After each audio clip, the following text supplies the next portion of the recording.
And welcome to another episode of 50 Shades in Grey. This is part 2 of a collaboration that I did with Part 2 Book Club. Hope you enjoyed part 1. If you haven't watched part 1 yet, please go and watch part 1. And I hope you enjoy part 2. If you're not subscribed, subscribe below. And look forward to hearing your comments. So we are, in fact, a book club. I mean, heavily disguised book club, but we are. I know, yeah. It seems certain genres of books as well for you guys. I have noticed a sort of a theme running through. Oh, yeah. They're very sexual based, aren't they? A lot of your books. Romance. One more than that. Okay. Yes. So Sian is, she got into romance novels accidentally. I think she thought she was playing a game and ended up getting into romance novels. I did. And we, as part of, trying to find a connection point in our 40s, and we decided to give romance a go. The other three of us who had never picked up outside of a couple of Danielle Steele books. But have you ever read a nice romance book? And would you? Do you want a recommendation? Sian can give you one. Oh. Has it got werewolves and vampires in it? I've heard they're good, aren't they? Yes. Well, yeah, sure, I've got plenty of those. No, I can't say I have read any. I love a rom-com. I'm more of a film guy. I do love a rom-com, but I haven't actually read any romance novels. Oh, I've got rom-com books as well. You just can send you a list. Do you know what it is? I'm not. I love the thought of sitting down and reading a book. I really do. It looks cool. But I can't do it. I'm bored literally after 2 minutes. Like I start reading it thinking, this is good. And then as I'm reading it, I'm thinking about something else. And then I'm not bored. And even if it's something I'm interested in, actually, unless it's sort of like instructions to something that I'm learning how to do something or how to build something or how to, I can do that. I can't read a whole book. What's your favourite book then? Do you have a favorite? Winnie the Pooh, easy. Why did I think you were going to say? Love Winnie the Pooh. That's the best answer I've ever heard. Yeah. Everything you want to know about life is in Winnie the Pooh, let me tell you. Business, life, investing, it's all in Winnie the Pooh. It's all in there. Yeah. It is. I've got a Winnie the Pooh for investors book. It's such a complex, great story about life, Winnie the Pooh. Honestly. I love it. It's not just about figures. It's brilliant. Yeah. And it covers mental health. Eeyore's obviously got depression. It covers friendship. It covers loss. I love that you said that. Most unexpected ever. Yeah. My favourite book, now you've said that. Yeah. Have you seen the film about A.A. Milne as well? Yes. Yeah. Yeah, that's really interesting as well. I thought that was really interesting. Where are you in terms of, like, you're all at different places in your life, but all at the sort of on the same road, but just getting off at different junctions, I guess. So how about for you guys? What's your next biggest fear? Ooh. I know mine. Well, I'll go first because my eldest is about to go. Well, she's not about to, but when they're going into that secondary school phase, into their teenage years, that's where my big fear is of two girls turning around and being completely, completely. Yeah. They're going from "I really love you, mummy. I want you. I need you. You're the best thing on earth" to then in my mind I'm thinking they might just turn into these mean girls that don't want me. Paranoia coming from God knows where. But that's my big fear. And then the other one, along with Sarah, is to lose that youthfulness. So we're trying to just go out all the time, say don't want to lose that youthfulness and just love of the silly things. Go on, fear, Zara, fear. This conversation is actually my biggest fear. It's getting back into dating. I I've removed myself from that world by making the decision to have my daughter for a period of, well, I guess for a period of time, but the longer that I guess you're out of it, the harder it is to think about getting in it. And I've been sat here like, I'm not even sure I would know. And the other thing was, we were out the other day and apparently, and I wasn't aware of it, this guy was hitting on me. And my brother had to point it out to me. He's like, that guy was checking you out. I was like, I'm flirting with you. And I was like, was he? So yeah, my biggest fear is that, because, you know, there will be a time when Mia flies the nest. Hopefully she doesn't, but I believe that's what happens. So yeah, if I can ask you a question, if it's too personal, tell me. So you've obviously made a decision to have your daughter on your own. Would you consider having someone to do it with you now, or would you not want to relinquish that control? Oh, wow. Deep. I reckon, so I think more recently, so my answer 6 months ago would have been, I'm not ready to relinquish the control. I actually like that I make all the decisions. I don't have to control anyone. In the last 6 months, as she's started to come into herself, and, you know, everyone always says the newborn stage is hard. That's not hard.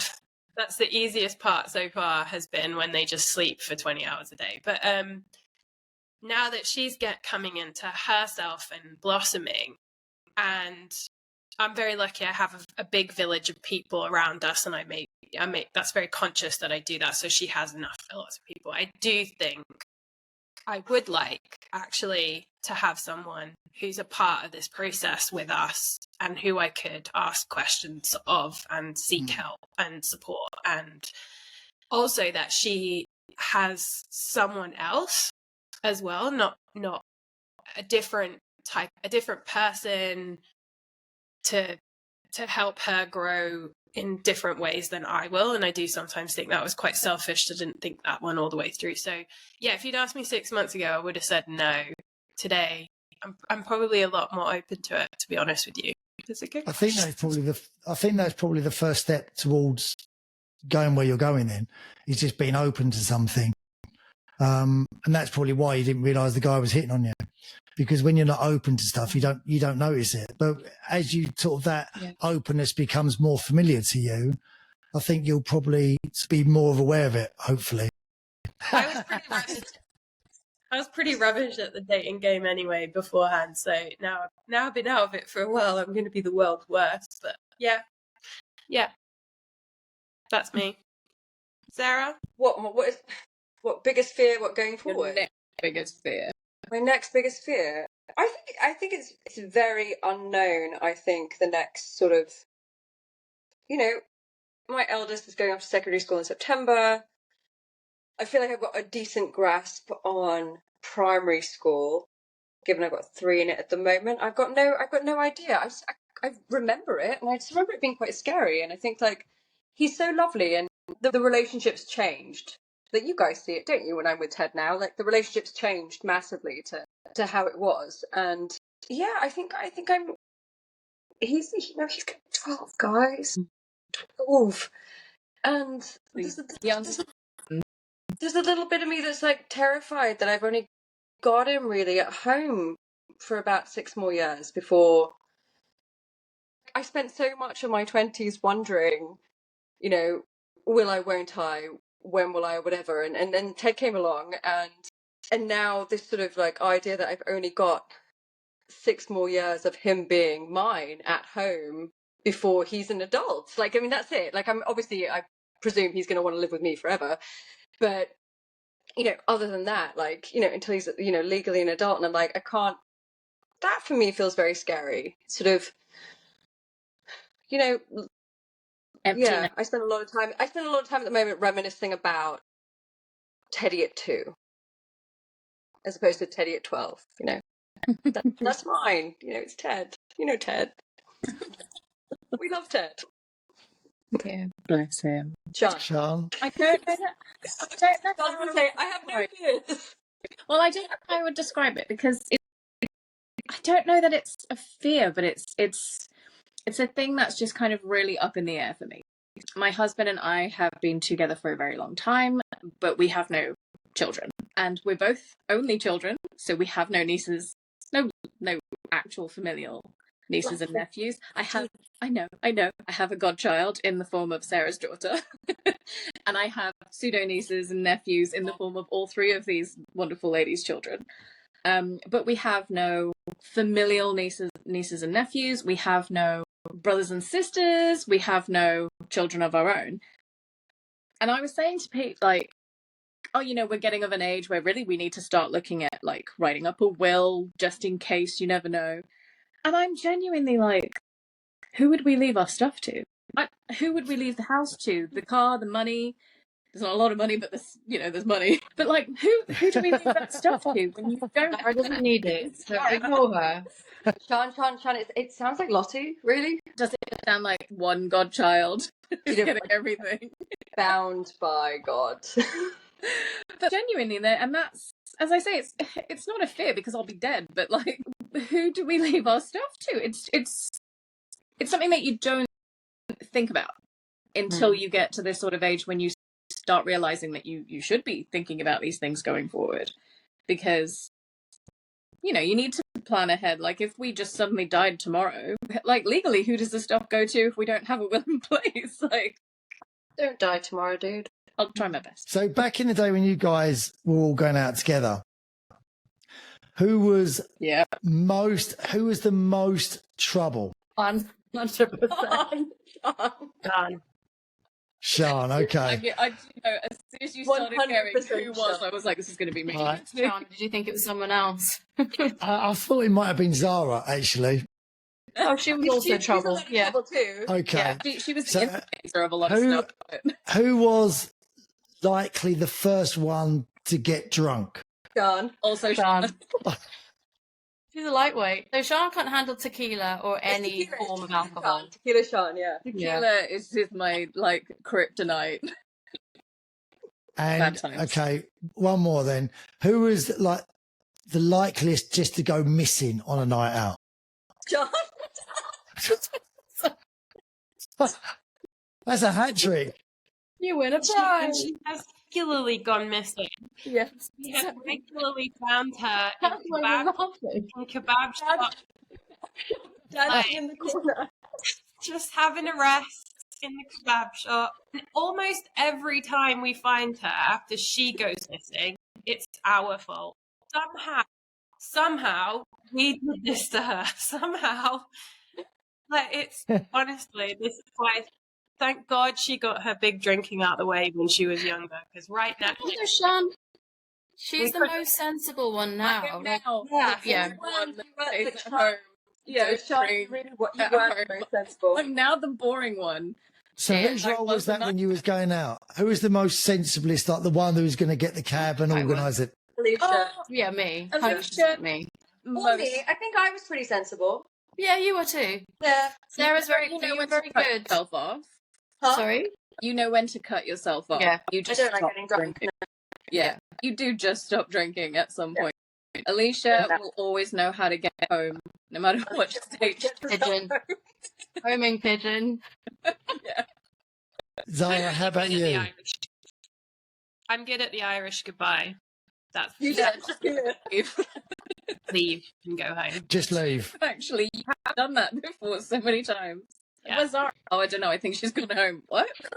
She's done. Yeah. Actually, that's a good question for you, Elliot. Or similarly, is do you feel you're more sensible now, or you know when you're going out drinking? No, I think I'm I'm the same as I was before. I'm not a massive drinker. I like having a drink, but I've never been a big drinker. So I'll drink to get myself to a certain place and then stop because I know it's just going to be a headache after that. So yeah. I've pretty much always been like that.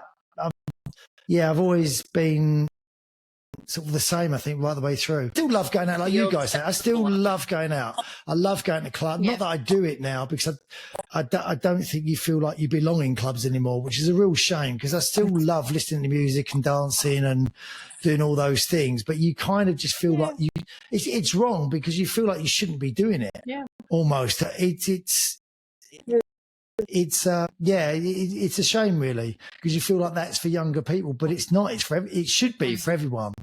But you just get made to feel like you guys were saying like you're too old to do it now. Yeah. Yeah. We were, I don't know if you heard Jamie Lee Curtis. She said that she doesn't understand why artists don't do like matinee concerts. Yes. And we were talking about why don't clubs open in the afternoon so that you can go as people can go. we can go. I want to go in the afternoon. No, exactly. In the afternoon, yeah, definitely. I get clubbing in the afternoon. Go We out. have jobs, guys. Like, we gotta go to work. Just when we You go out, you have your lovely lunch with your mates, you have a few glasses of wine, you get a bit tipsy, you kind of want a little dance, but it's a bit too early. If there was a club and it was like you went in and it had a cool DJ and you could carry on drinking your delightful Chardonnay and it didn't smell like wee and The Chardonnay or the place you were going to? and you're home by 8. yeah. I'm actually going to open that as a business. Find me in the kebab shop next door. Yeah, I think they've got those. They're called retirement homes. I think that's pretty much how they work. Paint that retirement home red. I'd quite happily, though, go out clubbing at 2 o'clock in the afternoon to be home by 8. Definitely. All day. Yeah. Because I started the day at like 5, 6. Is that next week, Sarah? Is that what we're doing? The no strikes. I think you did forward me on. Please. Yes. You should do it. Yeah, next week. You're off, right? You stopped working. Also, yeah, the younger kids apparently don't really go clubbing anymore, so all the lovely clubs in Soho are shutting down. All the venues are, a lot of the venues are struggling because I don't think as many, I might have made the stat up, but I really don't think as many people are going out. I think that's because the bar scene's a lot bigger than it used to be, though. I think that's why you get like the music in the bars now, don't you? So I think there's a lot more of those that survive, like that are around, and rooftop bars and everything else now. I think there's a lot more of those, and they're all quite cool as well. And they're nice to go to in the afternoon when the sun's out. Yeah, that's true. That's it. We've got you. We're bringing you around to our afternoon drinking. Next time we're in there. This is what this really is, isn't it? It's an afternoon drinking club with a book somewhere. Yeah.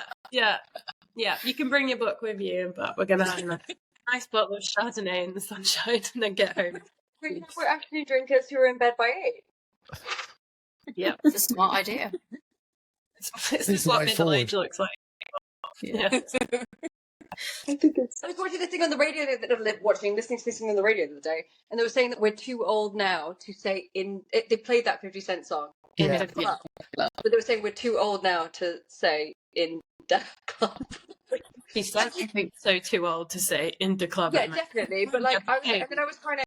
Lottie was asking me about the song, and I was like, I couldn't say in da. Like, you just can't say in da club. Like, it's stupid. Sarah, you could say Aloha Chicken Pizza when we were 18. So. It's still funny. It's still funny.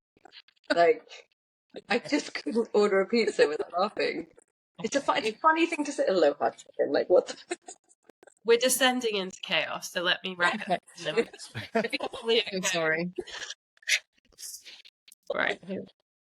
Unmute her. I don't think I can. Anyway, All right, sorry. unmute her. I'm good. Okay, that brings us to the end of another episode. I'd like to thank these lovely ladies for agreeing to have me on, and it's been a delight speaking to you all. But subscribe below. Look on their stuff as well. They do some great stuff. If you're into your romantically biased novels with werewolves and vampires. But catch us on 50 Shades in Grey. Have a good time, guys. Bye.